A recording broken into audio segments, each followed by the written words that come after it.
Act 2, Water and Fire. Chapter 9, First Lesson.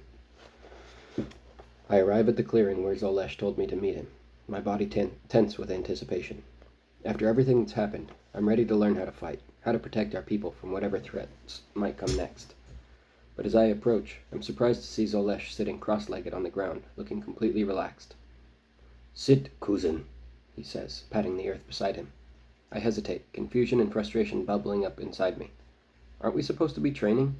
There could be Dracoliths out there right now, or worse. We don't have time to just sit around. Zolesh's eyes narrow slightly. "This is part of training. Need to know you better to train you right. Sit." Reluctantly, I lower myself to the ground. Fine. But how is this going to help? "Knowing is power, cousin," Zolesh says. "Tell me about your tribe. How things work." I take a deep breath. Who knows? This might be a good opportunity to learn more about the Sunatek as well. All right. If you share about your tribe, I'll share about mine. Zolesh nods once, and I begin. We have a council of elders, Caldo, Jola, and a couple of others. But Ansel is our chief, the one who makes the final decisions. Zolesh nods, his expression thoughtful. "Not like us. We only have shamans. Them use Dracolith blood and rituals. And then them tell us the way to go about things. Only them know what really happened during rituals, but we follow them and our best warriors. Keep us live against Dracolith, Grippin, Gortar, Turok, all the beasts." My eyes widen at this information. You face all those creatures regularly? We rarely see anything but Dracoliths near our village. Maybe you were protected somehow, Zolesh muses. Protection seemed to be fading now. I nod grimly, thinking of the recent attacks. "Tell me more about your people," I say, genuinely curious now. Zolesh's eyes take on a distant look as he begins to speak about his people. "Sunatak life. Hard, but we proud. From young age we train, not just to fight, but to survive." He traces a pattern in the dirt as he continues. "When child turn 5 cycles, them go through first trail. Must spend night alone in the forest. Many cry, many die, but all must do." I shudder at the thought of sending such young children into the dangerous forest alone, but I keep listening. "As we grow, trails get harder. At 10 cycles, we hunt first Dracolith, not alone, but with group. Many fail, many die, but those who survive become true Sunatak." Zolesh's voice takes on a hint of pride. "We learn to use everything. Dracolith hide for armor, bones for weapons. Even blood got power. Shamans use it in rituals. Make us stronger, faster, wiser." He looks at me directly now. "Food always rare. We hunt, we gather, but sometime not enough. In worst time, when other tribes attack, we take they dead. Use everything, waste nothing. It's not easy choice, but we survive." I feel my stomach turn at this, but I force myself to nod, understanding the desperation that could drive such actions. "But we not just spouse survival," Zolesh continues, his tone softening slightly. "We got story too. Songs of great hunts, or monsters that fight mighty beasts. Every night, round fire, we share these tales. Remind us why we fight, why we survive. Now, you talk," he concludes. "Well, there's Lolly," I begin, a wry smile tugging at my lips. "She's been a thorn in my ass since we were kids, always trying to prove she's tougher, stronger. Once, she pushed me into Life Spring Lake when we were learning to fish. I came up sputtering, with seaweed draped over my eyes. She laughed so hard she fell in too. We both got in trouble for that one." Zolesh chuckles, and I feel encouraged to continue. "When we were really young, we used to get along. Back before we could really understand or form our own opinions about what happened." My smile fades as I move on to a more difficult topic. "My parents, they died when I was young. The wasting sickness took them. I don't remember much about them, just warmth, the smell of my mother's hair, my father's laugh. Although I think I just imagined that one. Lolly lost her parents too, and her sister when she was a little older. I swallow hard, pushing back the familiar ache of loss. Tornu, my uncle, he raised me after my parents died." I pause, gathering my thoughts. "Tornu, he's been like a father to me. Taught me everything I know about our history, our traditions. But sometimes I feel like he holds me back. Like he's so afraid of losing me that he won't let me grow. I sigh, running a hand through my hair. I know he means well, but... Zolesh nods, understanding in his eyes. It's hard, balancing tension and growth. Yeah, I agree. And he grew up with Ansel, our chief. He's a good leader, fair and strong. He listens to everyone, tries to make the best decisions for the tribe. I respect him a lot. I can't help but roll my eyes as I move on to the last person. But Ekra, she's one of the elders, always going on about tradition and how we need to be tougher. She and Ansel are always butting heads. Honestly, I think she just likes the sound of her own voice sometimes. Zolesh raises an eyebrow at that, but doesn't comment. Anyway, I conclude, that's the main set of people in my life in Takakin village. Probably not as exciting as Sunatak ways, but it's home. Seem like you have much conflict in your tribe, Zolesh observes. I shrug. Maybe. What about your family? What's life like for Sunatak children? Zolesh's expression softens slightly. Many Sunatak hard on children. Train them young to be tough. But still, all must learn to survive. My family still harder on my and my sister than Takakin families, from what my seen. But my family, them different. Pa teach mercy along strength. Ma know healing as well as hunting. Not all Sunatak agree with them, but they expect it. Zolesh's expression grows serious. But make no mistake, cousin. Even with mercy, we warriors. Every Sunatak ready to die for tribe. Is our way. Is how we survive in world that want us dead. As he finishes, I find myself both fascinated and slightly terrified by the life he describes. It's so different from our ways in Takakin, and yet I can see how it's shaped Zolesh into the formidable warrior he is. We continue talking, sharing stories about our lives, our tribes, our beliefs. I learn that Sunatak view of the world much differently than we do, shaped by their harsh environment and constant struggles. As the sun begins to dip lower in the sky, Zolesh finally stands. Enough talk. Now we train. The cool evening air bites at my skin as I follow Zolesh to the edge of the village. My stomach churns with a mix of excitement and dread. This is what I've been waiting for, isn't it? So why do I feel like I'm walking to my doom? Zolesh stops in a small clearing, turning to face me with that ever-present glint in his eye. Ready, Takakin? I nod, trying to project confidence I don't feel. I'm ready. Without warning, Zolesh moves. Before I can blink, I have a sturdy fist planted straight into my face, and I hear my nose crack as I fly backwards, landing flat on my back, staring up at the sky, wondering what in Roan's name just happened. Zolesh's face appears above me, his expression unreadable. Again. Again? What the fuck does he mean, again? I didn't even do anything. I grunt, pushing myself up and scrambling to my feet. My cheeks burn with embarrassment. Some great warrior I'm turning out to be. Okay, can you at least give me a little bit of... He hits me again, this time with his other fist connects with my left cheek, sending me sprawling to my right, and I hit the ground with my knees and elbows, skidding along the dirt and rocks, getting bruised and bloodied already. What the void? I launch myself up, frustration and a lump welling up in my throat. Nope, not going to cry. Roan, damn it, I am not going to cry right now. Seriously, Zol, I don't even finish getting up to my feet before one of his sweeps out in a large arc in front of him, sweeping my legs back out from underneath me, and I hit the ground once more. Hard.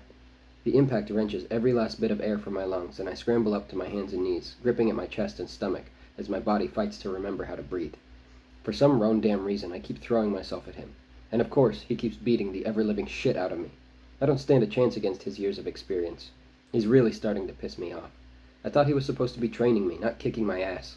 How am I supposed to learn if I can't even stand up? Pathetic, Zolesh sneers after throwing me to the ground for the umpteenth time.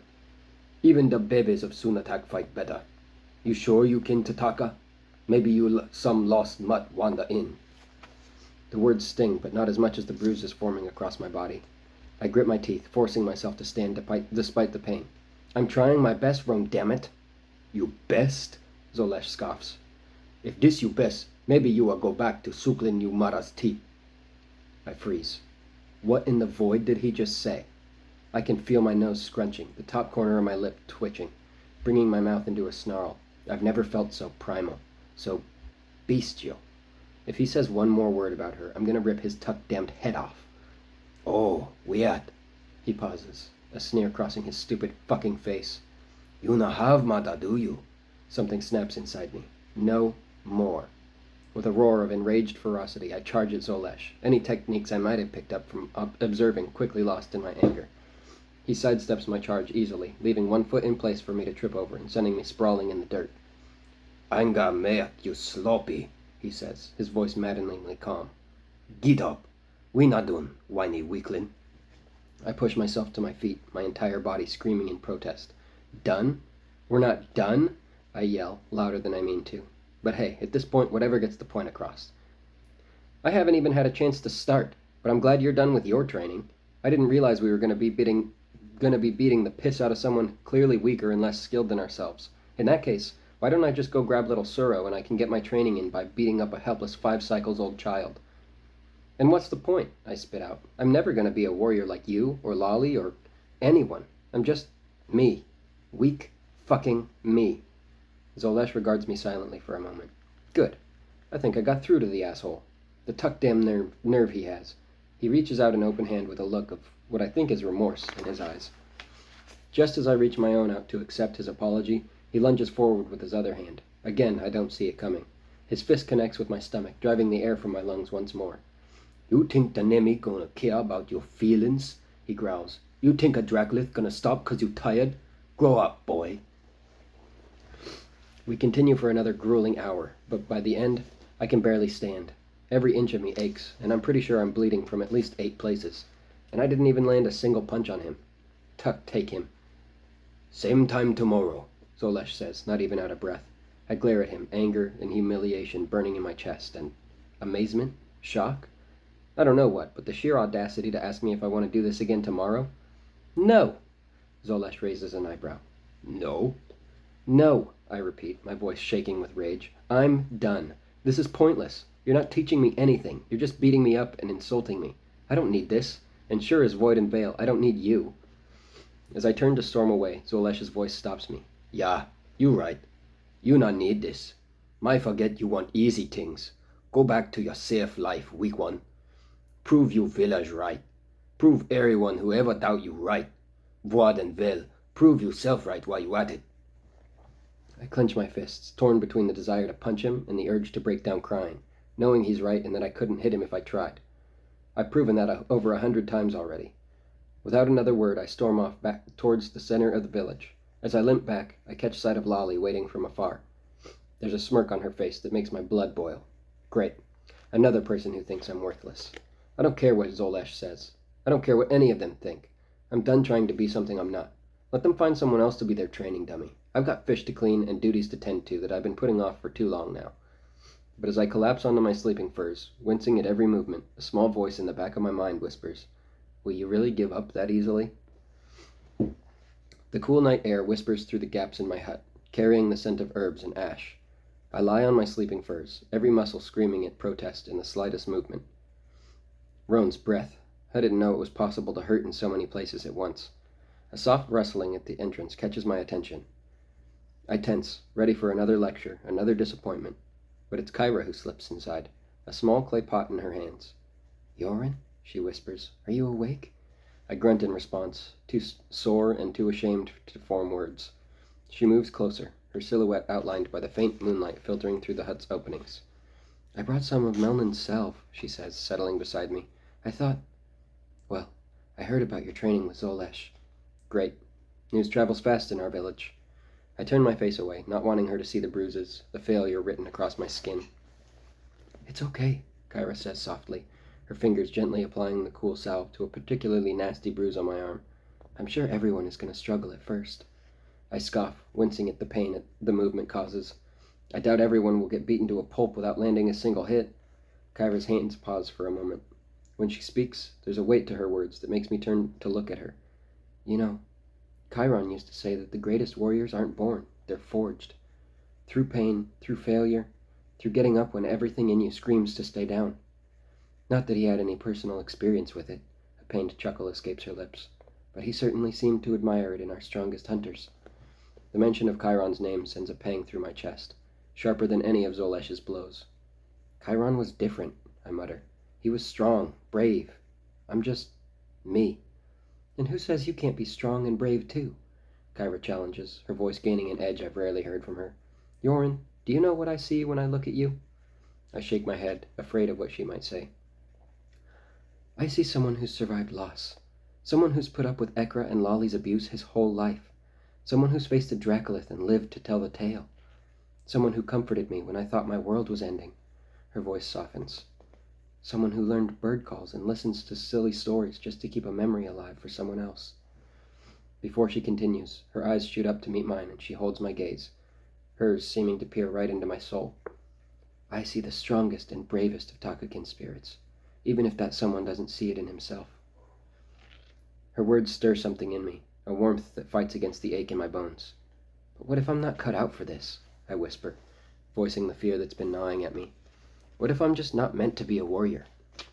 Kyra's hands resume their gentle work, spreading the salve over my battered body. Maybe the point isn't to become some unstoppable warrior, she says thoughtfully. Maybe it's about becoming the best version of yourself, strong enough to protect what matters, brave enough to face the unknown. I let her words sink in, feeling something shift inside me. But how? I ask. How do I do that when every attempt leaves me feeling weaker, more useless? Kyra is quiet for a moment, her hands stilling. Then she speaks, her voice barely above a whisper. You know what Chiron would say? He'd say that every bruise, every failure, is just your body and mind learning, growing stronger, like a tree that bends in the wind but doesn't break. Something clicks into place. I think of the Dracolith attack, of the losses we've suffered, of Tornu's tales and Zolesh's harsh lessons. Maybe this pain isn't just punishment for being weak or proof of my inadequacies. Maybe it's preparation, strengthening of my resolve and my spirit. Kyra, I say, my voice stronger than I expect. Thank you. She squeezes my hand gently. Get some rest, Yoren. Tomorrow's a new day. As Kyra slips out of the hut, I feel a spark ignite within me, a determination that burns brighter than the pain, than the doubt. Tomorrow, I'll go back to Zolesh. I'll face every blow, every harsh word, not because I want to be some battle-hardened warrior, but because I want to be strong enough to protect what matters, to face whatever lies beyond our borders, to protect Kyra. I close my eyes, feeling the cool salve work its magic on my battered body. Tomorrow, I'll get up. I'll keep getting up, no matter how many times I fall, because that's what it means to be Takakin, to endure, to adapt, to grow stronger with each challenge. As sleep finally claims me, I hear Chiron's words echoing in my mind. The greatest warriors aren't born, they're forged, and I'm ready for the fire.